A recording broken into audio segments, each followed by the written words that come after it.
Hi കൂട്ടുകാരെ, എല്ലാവരും സുഖമായിരിക്കാമെന്ന് വിചാരിക്കുന്നു. ഇന്ന് ഞാനൊരു അടിപൊളി റെസിപ്പി ആയിട്ടാണ് വന്നിരിക്കുന്നത്. ഒരു 2 പഴം വെച്ചിട്ടുള്ള ഒരു സ്വീറ്റ് റെസിപ്പിയാണ് കേട്ടോ. അപ്പോൾ നമുക്ക് വീഡിയോയിലേക്ക് കടക്കാം. ഇവിടെ ഞാൻ എടുത്തിരിക്കുന്നത് തൊലിയൊക്കെ കറുത്തിട്ടുള്ള 2 പഴമാണ്. നന്നായി പഴുത്ത പഴമാണ്. ഇത് മിക്സിയിലിട്ടിട്ട് ചെറിയ കഷ്ണങ്ങളാക്കി നുറുക്കിയിട്ട് മിക്സിയിലിട്ട് നന്നായിട്ട് അടിച്ചെടുക്കുക കേട്ടോ. ഇനി ഒരു പാനിലേക്ക് ഞാൻ 2 ടേബിൾ സ്പൂൺ നെയ്യ് ഒഴിച്ച് കൊടുത്തിട്ടുണ്ട്. ഇതിലേക്ക് ഈ അടിച്ചെടുത്ത പഴത്തിൻ്റെ പേസ്റ്റ് ഇട്ട് കൊടുക്കുന്നുണ്ട് കേട്ടോ.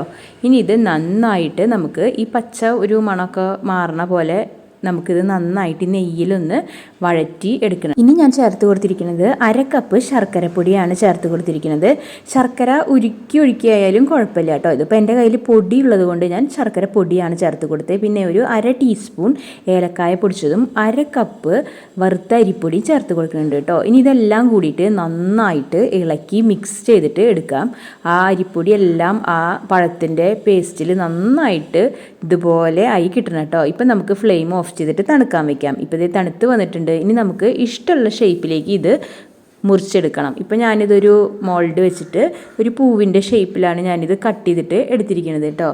ഇപ്പോൾ ഇത് എല്ലാം ഞാൻ ഇതുപോലെ കട്ട് ചെയ്തിട്ട് എടുത്തിട്ടുണ്ട്. ഇനി നമുക്കിത് ആവിയിൽ പുഴുങ്ങിയെടുക്കണം. ഒരു 20 മിനിറ്റ് ലോ ഫ്ലെയിമിൽ വെച്ചിട്ട് നമുക്കിത് പുഴുങ്ങിയെടുക്കാം. ഇപ്പോൾ നമ്മുടെ പഴം കൊണ്ടുള്ള ആ മധുരമുള്ള റെസിപ്പി ഇവിടെ റെഡി ആയിട്ടുണ്ട്. നല്ല ടേസ്റ്റാണ് കഴിക്കാനായിട്ട്.